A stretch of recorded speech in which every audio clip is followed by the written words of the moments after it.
As the betrayed spouse, how do you heal from infidelity? You see, many people are doing it wrong. You're doing it backward. And this is why after 20, 30 years, some people still have not healed from an affair. And so in this video today, I want to share with you 7 steps to heal from infidelity. 7 steps to rebuild trust.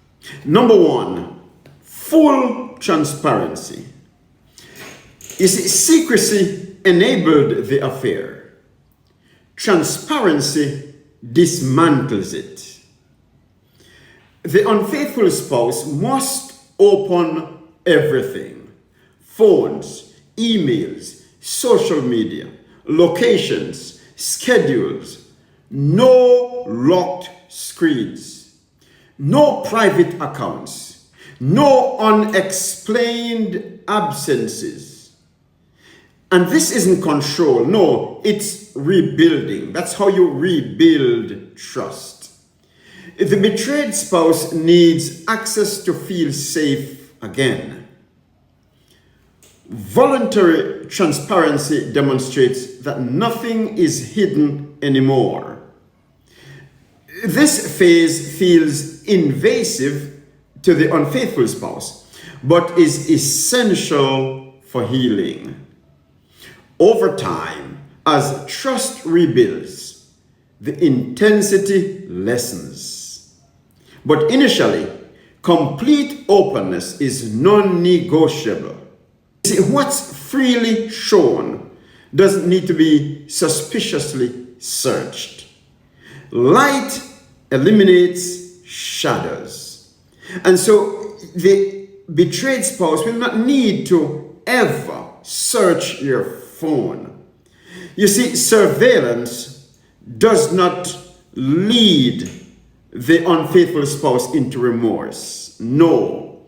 And so there must be voluntary transparency on the part of the unfaithful spouse. This is how we begin to rebuild trust after an affair.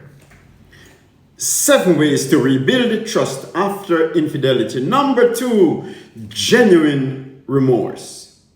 You see, guilt says, I feel bad for getting caught. Remorse says, I'm devastated by the pain I caused you. The unfaithful spouse must move beyond self-focused guilt into spouse-focused sorrow. Instead of being guilty or sorrowful for having been caught, no, they are now focusing on the pain that they caused the betrayed spouse.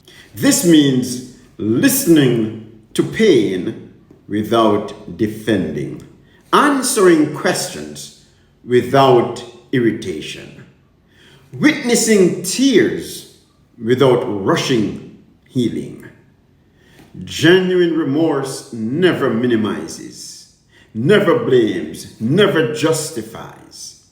It accepts full responsibility. It acknowledges the trauma caused. It says, I was wrong. That's what remorse says.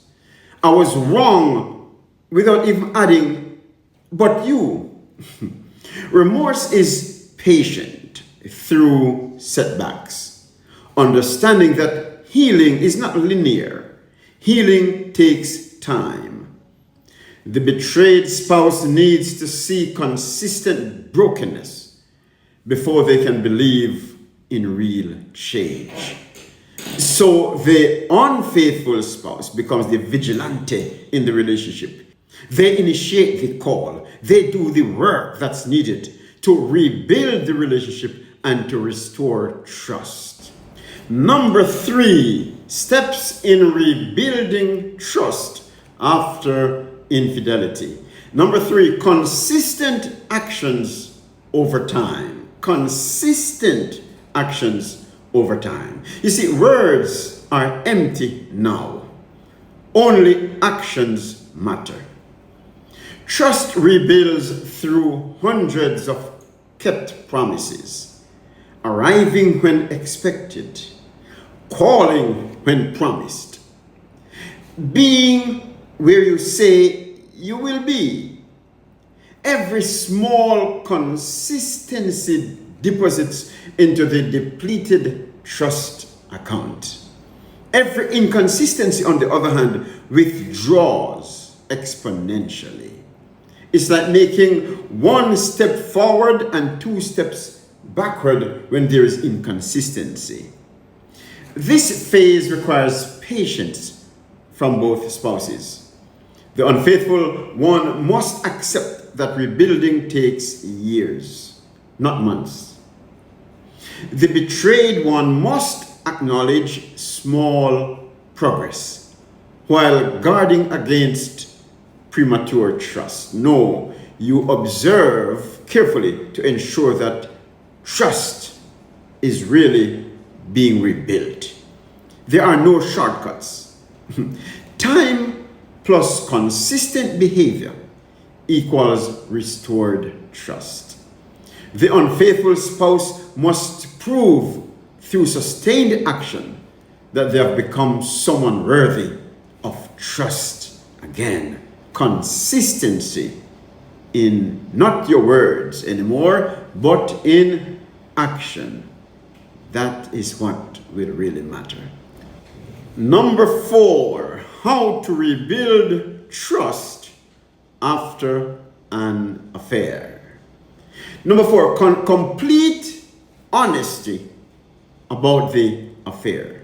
Complete honesty about the affair. Trickle truth, revealing information in painful installments, re-traumatizes the betrayed spouse repeatedly. Each new revelation restarts the healing clock. Full therapeutic disclosure, guided by a professional, allows everything to surface at once. You see, the betrayed spouse needs their questions answered, and not necessarily graphic details. No, that may not be necessary, but watch this. But they need the scope, the timeline, and emotional dimensions. They need to understand what they are forgiving. Continued deception after discovery wounds deeper than the affair itself. It communicates, I'll protect myself over healing you. You see, complete honesty is painful initially, but essential ultimately. Healing cannot be built on hidden truth. Confession precedes restoration, and that's a lesson that must be learned and learned well. 7 steps in building trust after infidelity. Number 5, professional help. Infidelity trauma is complex. Without guidance, couples repeat destructive patterns, misinterpret each other, and stall in recovery. This is why many people, after 10, 20, 30 years, they have not healed from infidelity. Professional help is needed in many cases. You see, a therapist trained specifically in affair recovery provides structure, tools, and objective perspective. They help the betrayed spouse process trauma without spiraling. They help the unfaithful spouse as well to understand the depth of the damage caused.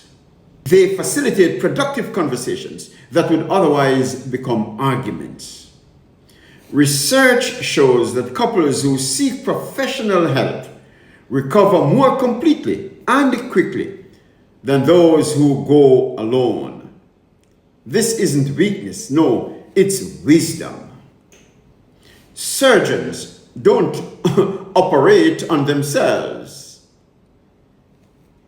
You see, get expert help navigating this surgery on your marriage. Must get help.